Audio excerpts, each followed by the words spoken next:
Welcome to ICEF Monitor. I'm here with Greg Thompson from the US Department of Commerce. Thank you for coming, Greg. How is the US Department of Commerce supporting our industry? Through a variety of programs. Most importantly, though, for people to understand is we have people located at the U.S. embassies and consulates around the world. We're in about 75 countries, and we have education specialists at each one of our embassies and consulates. And it's through those specialists that we offer numerous programs depending on what it is the U.S. client wants. Let's look at it from an agent perspective. Can I get in touch with the U.S. Department of Commerce, and what benefits would I have as an agent? Since we're providing the services for the U.S. schools, a lot of the services we're providing are matchmaking type services. So we're helping them connect with agents in their market. And it's sort of a variety of programs.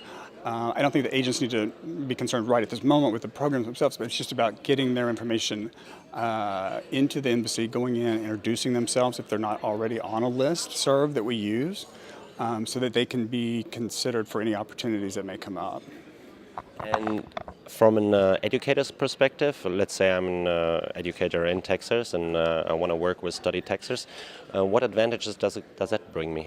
Yeah, we started the Study State Consortia, or Study Texas one anyway, several years ago. We turned it into an official nonprofit more recently, about 3 years ago. But Study Texas over the last 8 to 9 years has done about 5 or 6 trade missions. We've hosted Education USA advisors. We've done virtual events together. We've done receptions at events like NAFSA and stuff. It's a pulling together of resources to help market the state as an international destination for students. Let's look at the current situation right now. I mean, there are some states who have Study Texas, Study New York, Study Wisconsin. How do these consortia differentiate themselves, and are there any new ones coming up in the future? Well, it's interesting you ask, because they're all a little bit different in how they're handled, both of the makeup of the boards and their rules. I've helped a lot of the more recent ones get started and just sharing bylaws or documents they need for the government, so that they can copy it. So it's very much easier for them to do. But it's a homegrown thing.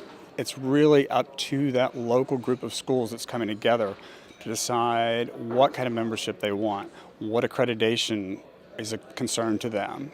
We use regional accreditation. A different study consortium might look at other types of accreditation as acceptable. There's no right or wrong answer. As I mentioned, we focused on activities as a group for the most part. Some of the newer ones, Study California, they're really focusing on their website. That's the main focus of it. There's a few, not a lot, but there's a couple of Study State Consortia that actually get state funding. So they get funding through their local state, which is a great situation. Unfortunately, we don't have that in Texas right now, but many do. Thank you so much for sharing that information. Thank you. I appreciate it.